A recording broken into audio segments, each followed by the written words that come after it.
Belinda and HarperAudio Australia present this unabridged recording of Running Strong. Falling, Rising, Breathing. Written and read by Candice Warner.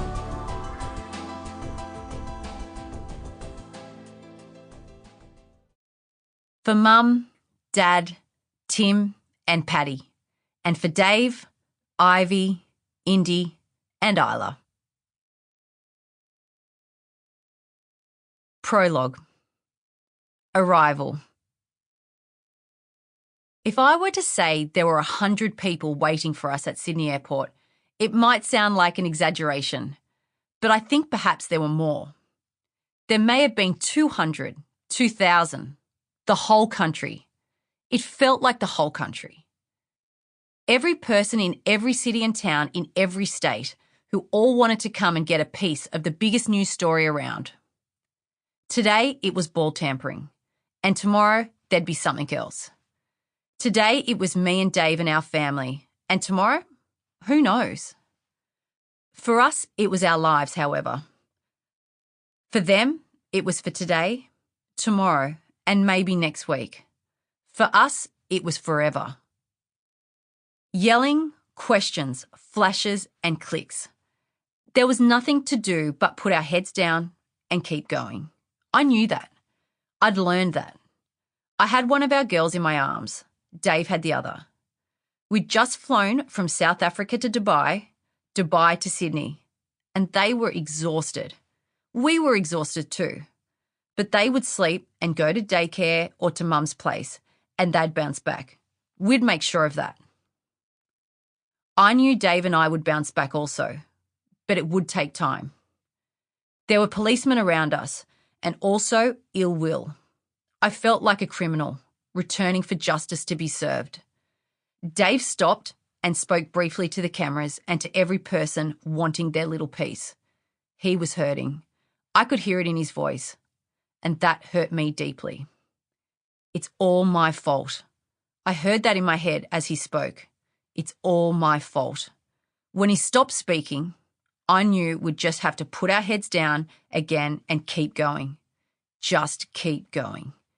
He finished and I put my arm around him and he put his arm around me. We had a car waiting for us ahead. Just keep going. I'd been at the centre of a media firestorm that had begun 11 years before, a night out that became a conversation the entire country wanted to have. I was a kid having a pash with a boy at the pub, but the newspapers called it a toilet tryst. They put sex in the story.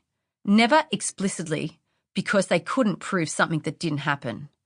But it was between and behind those words that they used: sex, technology, and misogyny. That story was a fire that raged longer than anyone would have expected.